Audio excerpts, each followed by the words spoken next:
Hoje nós estamos no terceiro encontro desta série, Pandemia e Pandemônio, uma convocação à fé madura. Todos nós sabemos que a pandemia atinge o nosso físico e é causada por um vírus.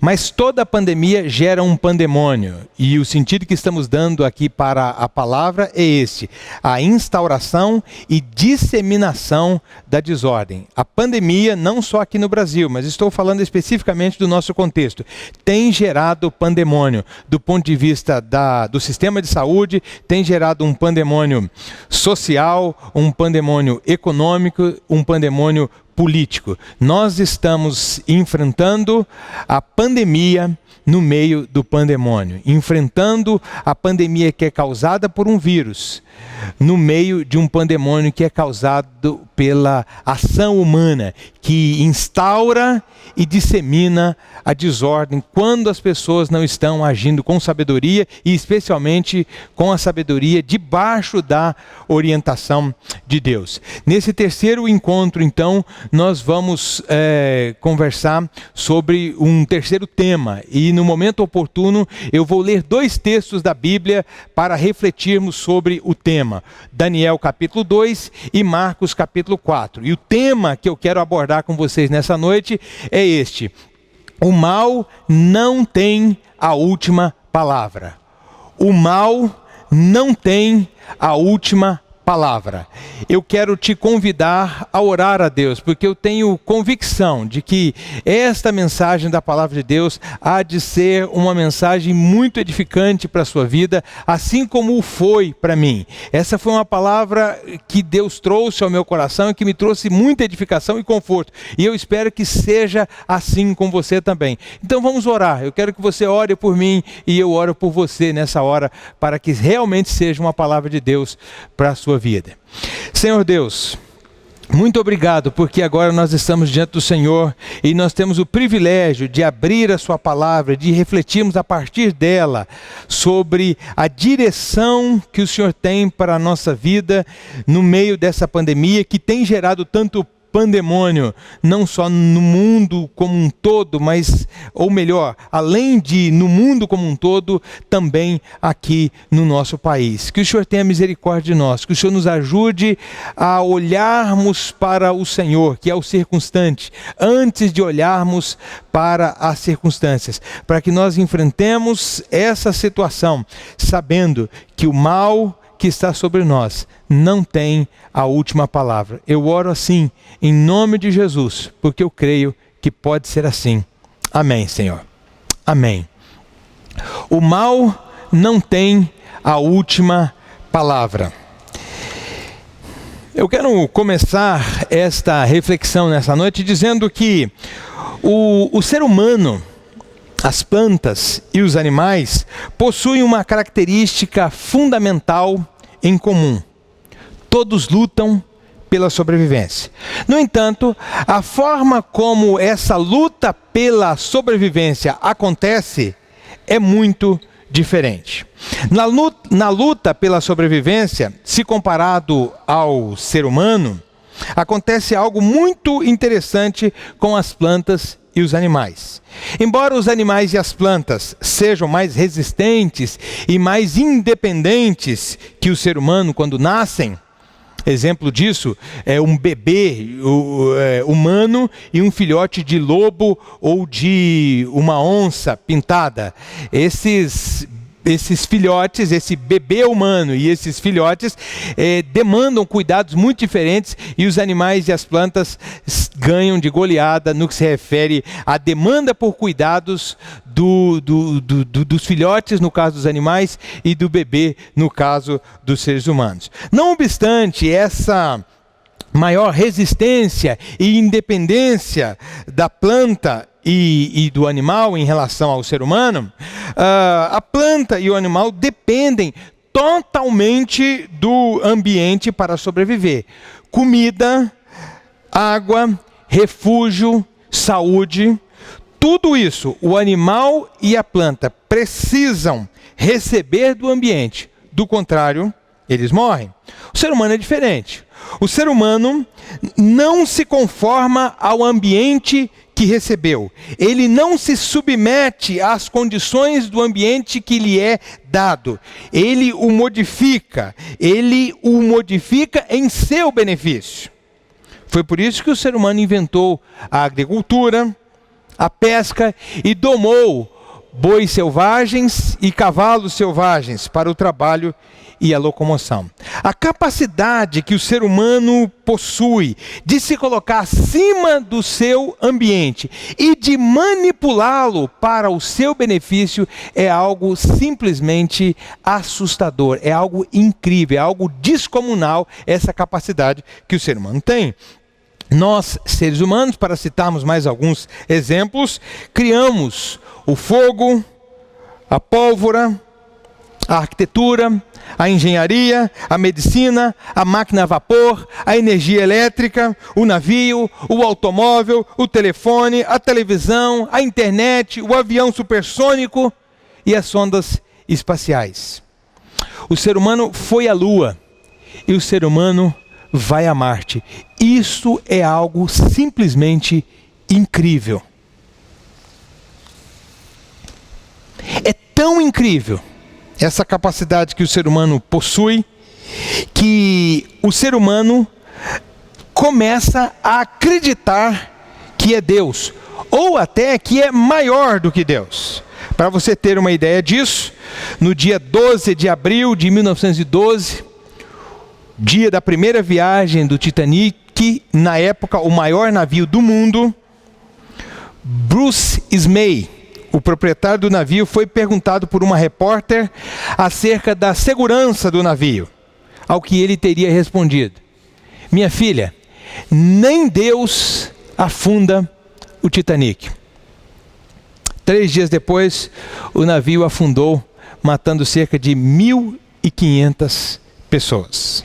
Veja bem, mesmo que o dono do Titanic não tenha dito isso de fato, o naufrágio do Titanic é um exemplo contundente de que o ser humano é incrivelmente belo, criativo e poderoso. Mas nós não somos Deus. A pandemia e o pandemônio que estamos vivendo são poderosos alertas contra essa autodivinização, melhor dizendo, da vida e das potencialidades humanas. Com todo o seu poderio social, econômico, tecnológico e militar, o ser humano não foi capaz de impedir a instauração e a disseminação da desordem causada por um pequeno e invisível micro-organismo chamado coronavírus. O ser humano é o ser mais poderoso da Terra, mas nós não somos Deus. Eu quero agora então ler o primeiro texto que eu disse, dos dois que eu disse que leria para a nossa reflexão nessa noite. O primeiro texto está em Daniel, capítulo 2, e eu quero fazer essa leitura e gostaria que você a acompanhasse, por favor. Eu vou ler inicialmente Daniel, capítulo 2, do versículo 1 ao versículo 13. Daniel, capítulo 2, do versículo 1 ao versículo 13. No segundo ano do seu reinado, Nabucodonosor teve sonhos. Sua mente ficou tão perturbada que ele não conseguia dormir. Por isso o rei convocou os magos, os encantadores, os feiticeiros e os astrólogos para que lhe dissessem o que ele havia sonhado. Quando eles vieram e se apresentaram ao rei, este lhes disse: tive um sonho que me perturba e quero saber o que significa. Então os astrólogos responderam em aramaico ao rei: ó rei, vive para sempre. Conta o sonho aos teus servos e nós o interpretaremos. O rei Nabucodonosor respondeu aos astrólogos: esta é a minha decisão. Se vocês não me disserem qual foi o meu sonho e não o interpretarem, farei que vocês sejam cortados em pedaços e que as suas casas se tornem montes de entulho. Mas se me revelarem o sonho e o interpretarem, eu lhes darei presentes, recompensas e grandes honrarias. Portanto, revelem-me o sonho e a sua interpretação. Mas eles tornaram a dizer: conte o rei o sonho a seus servos e nós o interpretaremos. Então o rei respondeu: já descobri o que vocês estão tentando fazer. Vocês estão tentando ganhar tempo, pois sabem da minha decisão. Se não me contarem o sonho, todos vocês receberão a mesma sentença, pois vocês combinaram enganar-me com mentiras, esperando que a situação mudasse. Contem-me o sonho e saberei que vocês são capazes de interpretá-lo para mim. Os astrólogos responderam ao rei: não há homem na terra que possa fazer o que o rei está pedindo. Nenhum rei, por mais poderoso que tenha sido, chegou a pedir uma coisa dessas a nenhum mago, encantador ou astrólogo. O que o rei está pedindo é difícil demais. Ninguém pode revelar isso ao rei, senão os deuses. E eles não vivem entre os homens. Eles não vivem entre os mortais. Isso deixou o rei tão irritado e furioso que ele ordenou a execução de todos os sábios da Babilônia. E assim foi emitido o decreto para que fossem mortos os sábios. Os encarregados saíram à procura de Daniel e dos seus amigos, para que também fossem mortos. Amém. Amém. Quero chamar a sua atenção para o que está acontecendo aqui. Como você pôde perceber, Nabucodonosor é um rei muito poderoso. Ele é o tipo de pessoa que acreditava ser Deus. Então ele teve um sonho e ele ficou muito perturbado com esse sonho e ele queria saber qual era a interpretação desse sonho. E como é comum às pessoas muito poderosas, ele não confiava totalmente naqueles que estavam ao seu redor. Ainda assim, ele chamou os magos, feiticeiros e astrólogos para interpretarem o seu sonho. E como eu disse, por não confiar totalmente nessas pessoas, ele pediu algo inusitado àqueles sábios da Babilônia. Eu quero que vocês me deem a interpretação do sonho, mas não só a interpretação, eu quero que vocês me contem primeiro o sonho que eu tive. Ao ouvirem isso, os magos disseram: rei, isso é impossível. E o rei disse assim: olha, eu não posso confiar que vocês sabem a interpretação se vocês não disserem para mim qual é o sonho. Aliás, se vocês não me disserem o sonho que eu tive, eu vou ter certeza que vocês não passam de enganadores. E eu vou destruir vocês e tudo que vocês possuem. E aí eles ficaram apavorados e disseram: rei, ninguém é capaz de fazer isso, só os deuses são capazes de revelar aquilo que se passa na mente de uma pessoa, especialmente na mente de um rei, e nós não somos deuses. Aliás, rei, e isso deixou Nabucodonosor furioso. Versículo 11. Os deuses não vivem entre os mortais. Com isso eles estavam dizendo a Nabucodonosor: Nabucodonosor, você é o homem mais poderoso da Babilônia. Aliás, você é o homem mais poderoso da terra, mas você não é Deus. Como que alguém que acredita ser Deus escuta um insulto como esse? De maneira muito furiosa. Ele ficou furioso e então, a partir dali, ele decidiu emitiu um decreto que todos os magos, encantadores e sábios da Babilônia deveriam ser mortos. Ele chamou então o seu chefe da guarda, Arioque, para executar, para fazer cumprir o seu decreto. E havia ali na Babilônia 4 jovens que haviam sido levados como cativos do território de Judá. na Palestina. E entre esses estava Daniel. E as pessoas naquele contexto, fazendo curto uma longa história, tinham muita inveja de Daniel e seus 3 amigos, porque eles não seguiam totalmente as normas da Babilônia. Eles estavam na Babilônia, mas não viviam como o povo da Babilônia, nem tampouco cultuavam os deuses da Babilônia. E então, as pessoas que estavam interessadas em destruir Daniel e seus amigos se aproveitaram do decreto, embora eles não tivessem nada a ver com a situação, e foram atrás deles para matá-los. Quando Arioque chegou na casa de Daniel e disse assim: olha, eu estou aqui para executar você e os seus amigos. Ele disse: mas por que você vai fazer isso? Não é só com você, você e todos os outros astrólogos, sábios, feiticeiros da Babilônia. Por quê? Porque o rei teve um sonho e ninguém foi capaz de interpretá-lo. Então, a Bíblia diz que Daniel foi até o rei e disse assim: olha, rei, me dê um tempo e eu vou ser capaz de interpretar o seu sonho. Então Deus deu esse tempo para Daniel. E aí acontece uma coisa muito interessante aqui. Daniel estava então numa situação muito difícil. O que ele faz?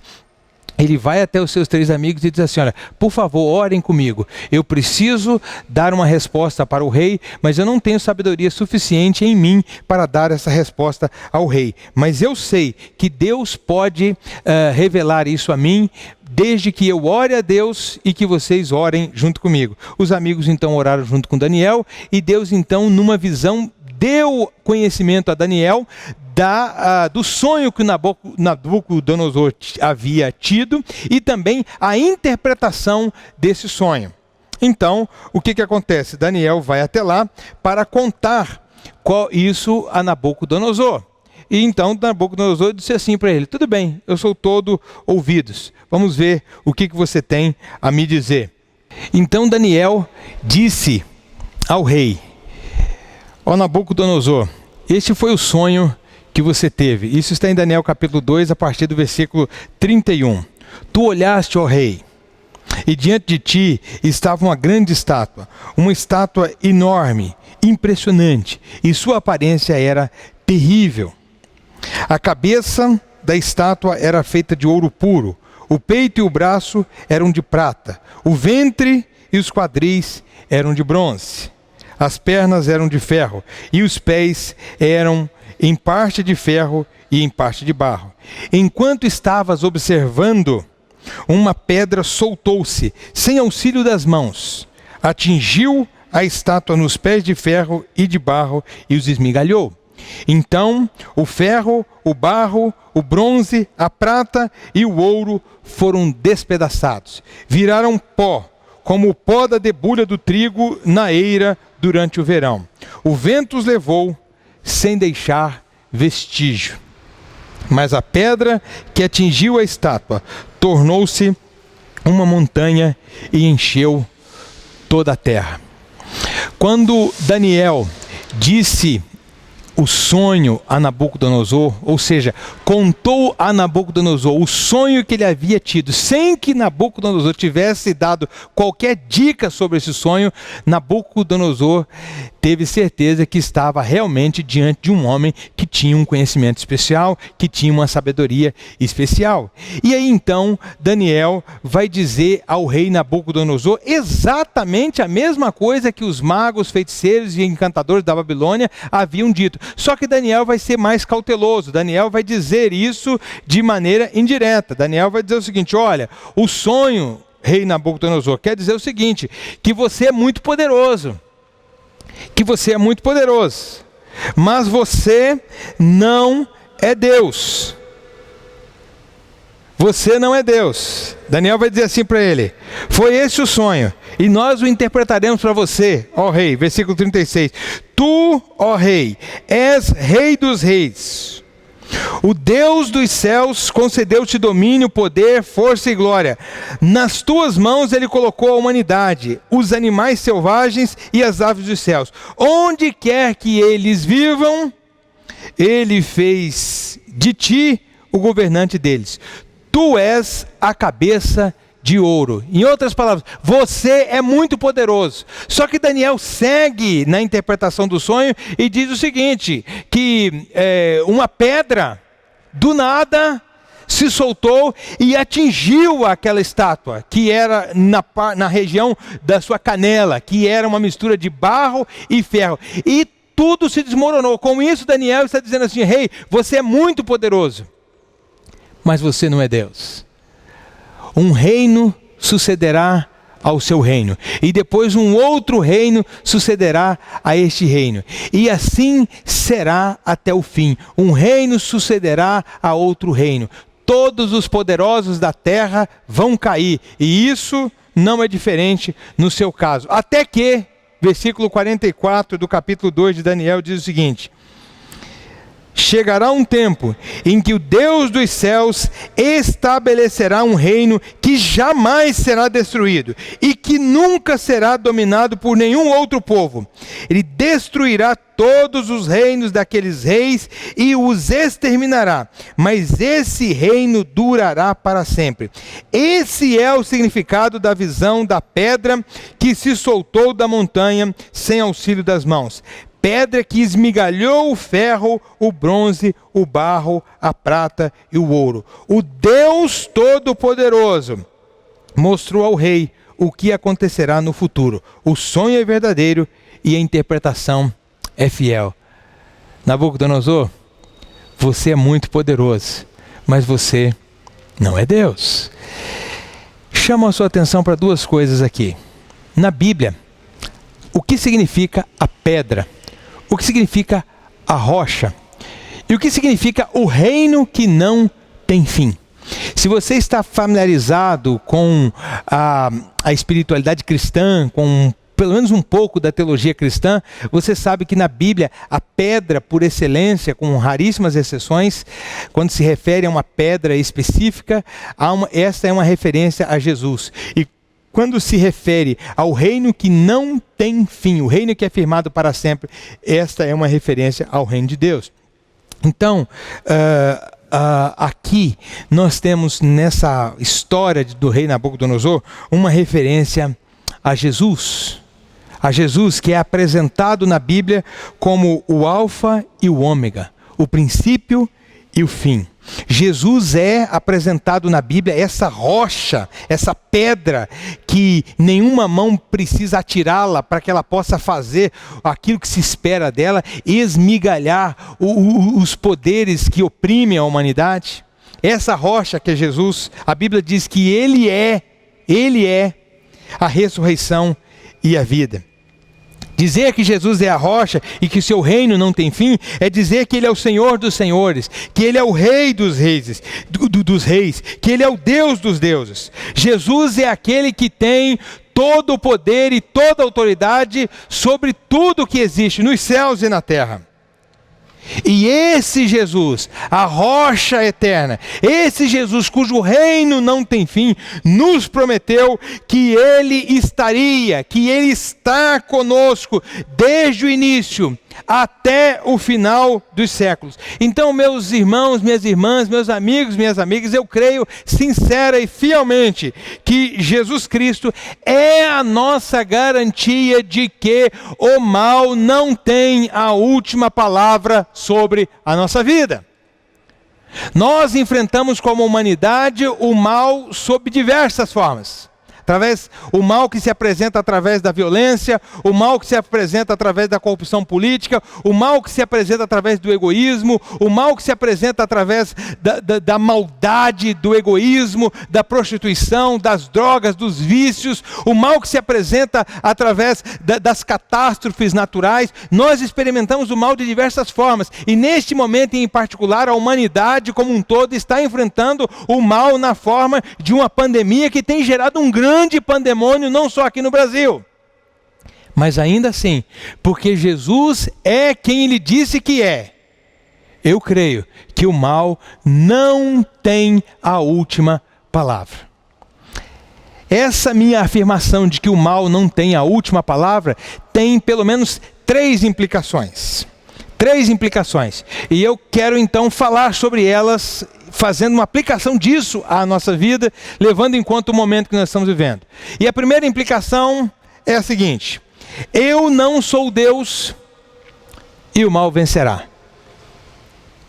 A primeira parte da conversa, a primeira coisa que precisa ficar claro para você, considerando que assim como Nabucodonosor, você não é Deus. A primeira coisa é essa: eu não sou Deus e o mal vencerá. Há alguns anos, um homem chamado Ernest Curtis escreveu um livro intitulado Não Deus, a história dos alcoólicos anônimos.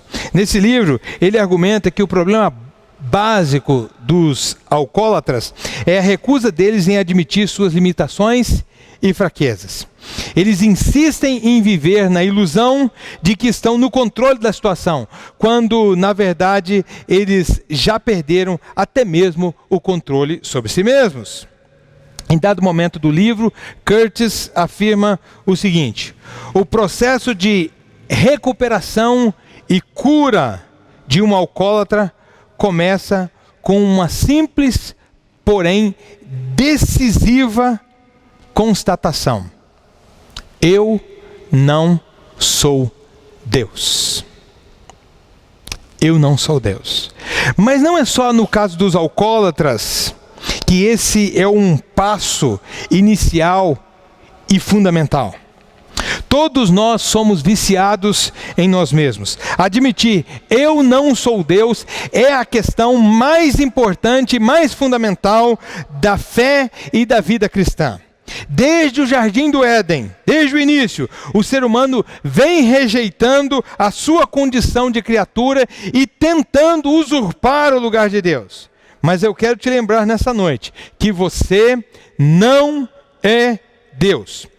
Você pode ter dinheiro, boa reputação, grande inteligência, ser querido, ser amado, mas você não é Deus. Você pode ser jovem, ter saúde e ter muito vigor físico. Você pode ainda ser o tipo de pessoa que sempre conseguiu tudo que você sempre quis, mas ainda assim eu afirmo convictamente, você não é Deus, você é frágil. Você não é Deus. E na prática, isso representa uma boa notícia e uma má notícia. A boa notícia é que você pode ficar em paz. Você não tem que acertar sempre. Você não tem que agradar sempre. Você não tem que resolver o problema de todo mundo. Você não foi chamado para consertar o mundo. Você não é sozinho o salvador do seu casamento, o salvador da sua família, o salvador da sua empresa, o salvador dessa organização. Esse é papel de Deus e você não é Deus. Então, a boa notícia é que você pode ficar em paz por não ser Deus. E você pode, então, abrir a sua vida para Deus ser Deus na sua vida. Aliás, você só percebe que Deus é tudo o que você precisa quando Ele se torna a coisa mais preciosa da sua vida. Deixe-me repetir isso. Você só consegue perceber que Deus é tudo o que você precisa quando Ele se torna a coisa mais preciosa da sua vida. Eu te disse então que o fato de você não ser Deus é uma boa notícia, que você pode ficar em paz. Mas também há uma má notícia. E a má notícia é que o mal pode vencer você. Você não é Deus e o mal vencerá. Seja humilde e aceite o fato de que as coisas eventualmente vão dar errado com você, com a sua família e com os seus filhos. A doença vem e às vezes é incurável. A maldade vem, a injustiça vem, a violência vem, o mal vem sobre nós com uma força muito grande e o mal não tem piedade. O mal vence você facilmente, porque você não é Deus. O mal, mais cedo ou mais tarde, vai esmagar a sua confiança e a sua esperança, porque você não é Deus, você não é todo poderoso, você não é toda poderosa. Seja humilde e aceite o fato de que o mal é mais poderoso que você. Você não é Deus e o mal vence você. É uma questão de humildade, de reconhecer isso. Por mais que eu esteja cercado de muitas possibilidades, por mais que eu esteja, que eu seja detentor de muitos recursos, eu não sou Deus e o mal vencerá.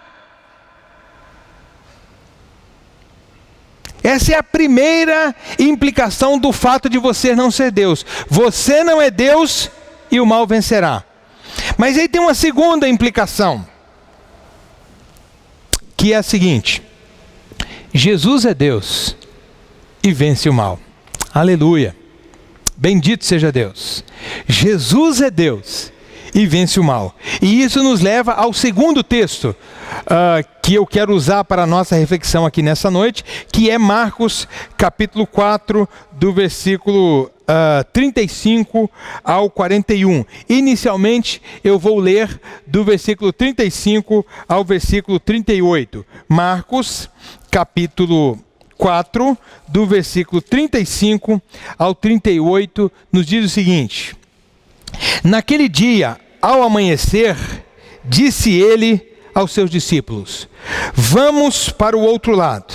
Deixando a multidão, eles o levaram no barco, assim como estava.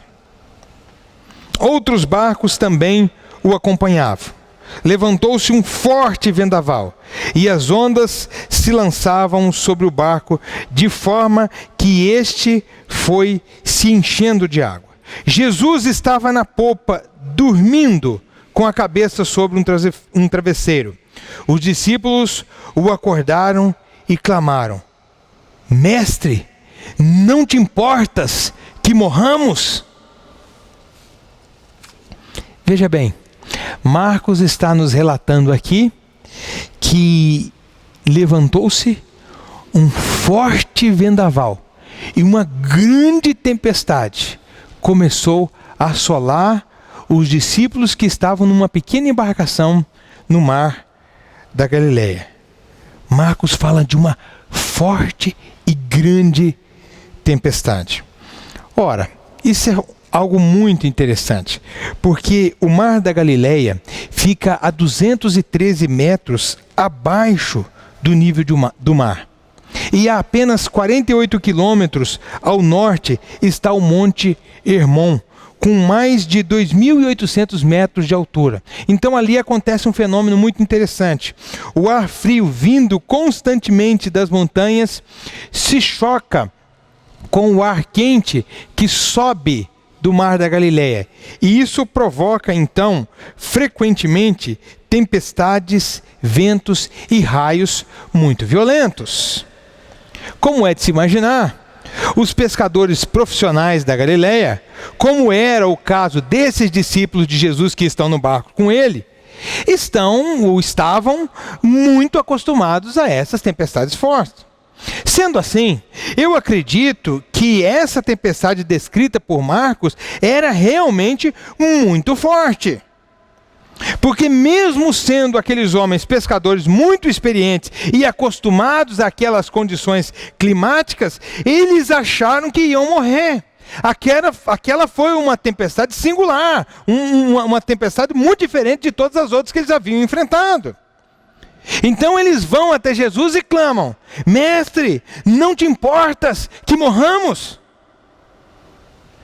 Como você acha que Jesus respondeu a essa pergunta?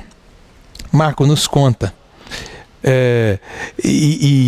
Marcos nos conta, melhor dizendo, e isso está registrado no capítulo 4, do versículo 39 ao versículo 41, quando ele diz o seguinte: Ele se levantou, repreendeu o vento e disse ao mar: Aquiete-se, acalme-se. O vento se aquietou e fez-se completa bonança. Então perguntou aos seus discípulos: Por que vocês estão com tanto medo? Ainda não têm fé? Eles estavam apavorados e perguntavam uns aos outros: quem é este que até o vento e o mar lhe obedecem? Quem é este que até o vento e o mar lhe obedecem? E aqui então eu chamo a sua atenção para esse fato. Quando Jesus acordou, quando Jesus foi despertado, duas coisas aconteceram. E a primeira delas tem a ver com as palavras que Jesus usou. Jesus deu uma ordem absolutamente simples ao mar. Ele não fez cena, não usou um cetro poderoso e nem tampouco palavras mágicas. Ele simplesmente ordenou: aquiete-se, acalme-se. Versículo 39. Foi como se um pai estivesse se dirigindo a uma criança, dizendo para ela se aquietar e se acalmar. E a criança obedecesse imediatamente, sem questionar. A segunda coisa que acontece aqui tem a ver com um detalhe do texto. O texto diz que o vento aquietou-se e fez grande calmaria. Versículo 39. Uma tradução melhor para esse texto seria a seguinte: o vento aquietou-se e fez-se grande calmaria. Grande calmaria. Aparentemente, parece que aqui Marcos está usando uma redundância inútil. O vento aquietou-se e fez-se grande calmaria. Mas não é. Primeiro, Jesus fala ao vento e depois à água. Marcos é preciso aqui no seu relato. Calmaria ou bonança nesse texto é o mesmo que as águas pararam. As águas pararam. Eu pergunto a você: alguma vez na sua vida você já teve a experiência de ver as águas do mar paradas, absolutamente paradas, como se fossem as águas calmas de um rio, de modo que o seu rosto pudesse ser absolutamente, claramente refletido na superfície da água? Eu tenho certeza que você nunca teve essa experiência. E por uma razão muito simples: porque o mar está sempre agitado. O mar está sempre agitado. A superfície da água do mar não é lisa, não é parada, ela está sempre em movimento. Quando Jesus repreendeu os ventos, isso poderia ter sido uma coincidência. Mas o que eles viram foi algo impossível, algo inigualável. O mar parou. Quando um navio passa ou quando uma tempestade cessa, que era o caso aqui, o mar fica agitado por horas. Nós damos o nome a isso de ressaca do mar. Mas naquele dia, quando Jesus ordenou, os ventos cessaram e as águas ficaram tranquilas. Um jeito de dizer que o mar parou, ou um jeito de dizer isso é dizer que o mar parou. Nas culturas antigas, havia o consenso de que o mar era um poder incontrolável por qualquer poder que fosse, exceto Deus. O mar era considerado um símbolo do caos e, como tal, um poder que ninguém podia deter. Inclusive, há uma história muito bacana que pode ilustrar o que está acontecendo aqui. Ela refere-se a Canuto, um rei dinamarquês do século XI. Conta-se que todas as pessoas da sua corte diziam: ó memorável Canuto, você é o maior rei de todos os tempos. Ó grande Canuto, você é um grande rei, o seu reino é incrível, seu poder é inabalável, incalculável, incomensurável. E houve um dia que o rei Canuto se cansou de toda aquela bajulação e então disse: por acaso eu sou Deus?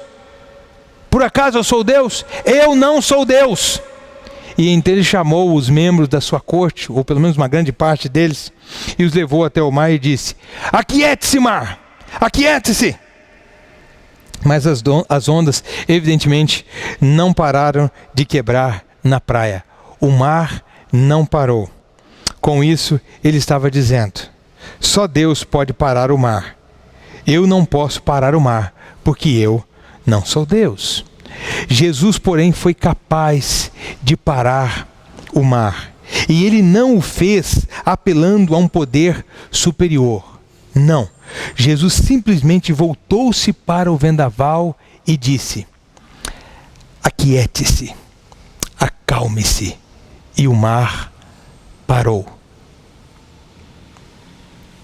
Os discípulos que estavam apavorados com a tempestade ficaram mais apavorados ainda. Então eles exclamaram: que homem é este, que até os ventos e o mar lhe obedecem? Que homem é este, que até os ventos e o mar lhe obedecem? Nós já vimos homens que promovem curas, que promovem milagres, que fazem maravilhas, que interpretam sonhos, mas nós nunca vimos um homem que fizesse o mar se aquietar. Que homem é esse? Essa foi uma exclamação de maravilhamento por parte dos discípulos. Por que eles reagiram assim? Porque descobriram que estavam diante daquele que põe ordem no caos. Os discípulos descobriram que Jesus é Deus e que ele vence o mal. Naquele caso, representado pelo poder incontrolável e absolutamente destruidor do mar. Você não é Deus, e isso tem 3 implicações. A primeira é: você não é Deus e o mal vencerá. A segunda é esta: Jesus é Deus e vence o mal. E agora, a terceira implicação: com fé em Jesus, você vence o mal. Você não é Deus e o mal vencerá. Jesus é Deus e vence o mal. Com fé em Jesus, você vencerá o mal. Jesus fez uma pergunta aos discípulos bem no meio daquela situação em que eles estavam ali. Logo depois que essa tempestade cessou, o mar se aquietou e os discípulos ainda se recompondo, Jesus disse assim a eles, versículo 40: por que vocês estão com tanto medo? Vocês ainda não têm fé? Quando Jesus fez essa pergunta, a gente pode pensar que Jesus estava exigindo algo dos discípulos que era algo absolutamente sobre-humano. Mas na verdade Jesus não estava ali exigindo deles uma fé maior do que a que eles tinham. Na verdade, Jesus estava ali criando o contexto para falar de uma coisa muito especial, que é o objeto da fé. Jesus não estava ali naquele momento perguntando meramente sobre a quantidade ou a qualidade da fé daqueles discípulos. Jesus queria que eles pensassem sobre o objeto da fé, que no caso era o próprio Jesus. Se Jesus, que era o objeto da fé, estava com eles, não havia por que temer. Há uma música, a música Alagados, da banda brasileira Os Paralamas do Sucesso, que tem um verso muito interessante, que é o seguinte: a arte de viver da fé, só não se sabe fé em quê? A arte de viver da fé, só não se sabe fé em quê? Veja que aqui o compositor está falando sobre a possibilidade de se ter uma fé, sem ter clareza sobre o objeto da fé. No entanto, no que se refere à espiritualidade cristã, no que se refere à vida com Deus, o objeto da fé é absolutamente fundamental. Não basta ter fé se você não sabe fé em quê? é muito importante saber qual é o objeto da fé. Aliás, é até muito mais importante do que a própria fé. Há uma ilustração que eu gosto muito de usar e já utilizei várias vezes, mas eu gosto de usá-la até porque a repetição é um recurso didático, que é a seguinte: imagine que você esteja caindo de um precipício e você percebe que há um galho que brota da encosta e se projeta sobre o precipício. Ele é forte o suficiente para sustentar você e impedir a sua morte. Mas você não sabe o quão forte esse galho é. Então, enquanto está caindo, você só tem tempo de agarrá-lo. Pergunto: quanta fé você precisa ter nesse galho para que ele possa suportar o seu peso? Você precisa estar 100% certo, seguro. Você precisa acreditar 100% de que ele pode salvar você? Não, claro que não. Você só precisa ter fé suficiente para agarrá-lo. No que se refere à fé cristã, acontece a mesma coisa. A salvação. E salvação tem a ver com a vida abençoada, a vida fecunda, a vida guiada por Deus, uma vida abençoada, fecundada por Deus, guiada por Deus. Isso é salvação. A salvação vem exatamente não por nossa capacidade de acreditar. A vida abençoada e fecunda não vem da sua capacidade de acreditar, mas sim da força do galho. Ou seja, não é a qualidade da fé ou a quantidade da fé que pode salvar você, mas sim o objeto da fé. Não importa o que você sente em relação ao galho, não importa o que você sente a respeito do galho. Na hora que você está caindo no precipício, tudo o que importa é o galho em si. Você só precisa agarrar o galho com todas as suas forças. E Jesus é esse galho. Do ponto de vista da existência, Jesus é esse galho. Você só precisa agarrá-lo com toda a força que você tem. Jesus é o autor da fé. Jesus é o doador da fé. Jesus é o encorajador da fé. Jesus é o objeto da sua fé. E fé é confiança no caráter de Deus, no caráter de Jesus. Qual é a consequência de colocarmos a nossa fé em Jesus? Qual é a consequência de colocarmos a nossa fé em Jesus? A consequência é que nós vencemos o mal.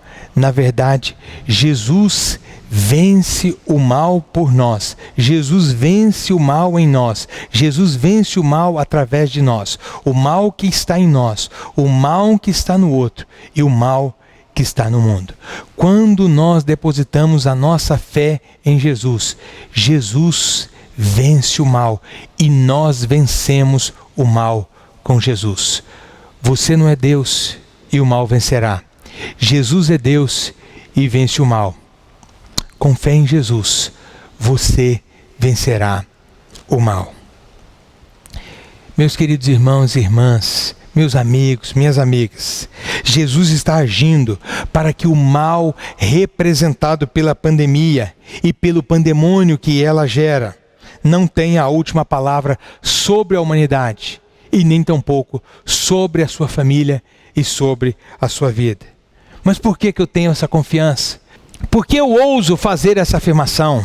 Porque eu tenho tanta confiança para afirmar que, com fé em Jesus, nós podemos vencer o mal. Eu posso dizer isso, eu afirmo isso, baseado naquilo que a Bíblia diz. A Bíblia diz que um dia Jesus foi pregado numa cruz.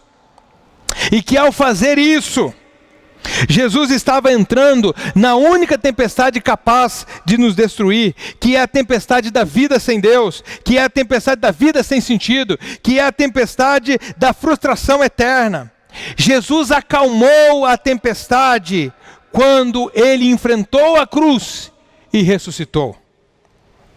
Meu querido irmão, minha querida irmã, meu amigo, minha amiga, se Jesus não abandonou a humanidade, não abandonou você, não abandonou a mim, não nos abandonou quando ele enfrentou a cruz por nós, o que te faz pensar que ele nos abandonaria nesse momento de calamidade pelo qual nós estamos passando, nesse momento de pandemia e pandemônio? Aliás, eu quero dizer o seguinte: nem a morte foi capaz de deter o poder de Deus. Nem a morte foi capaz de deter o amor de Deus pela humanidade. Deus amou ao mundo de tal maneira que deu o seu Filho. Veja, o texto não diz: Deus odiou o mundo de tal maneira que crucificou o seu Filho. Não. Deus amou ao mundo de tal maneira que deu o seu Filho unigênito, para que todo aquele que nele crer não pereça, isto é, não viva uma vida sem sentido, não viva uma vida absolutamente frustrado, não viva uma vida infrutífera, mas tenha a vida frutífera, fecunda e abençoada, a vida eterna. João capítulo 3, versículo 16. Nem a morte conseguiu deter o amor de Jesus pela humanidade. Não é a pandemia que vai conseguir fazer isso.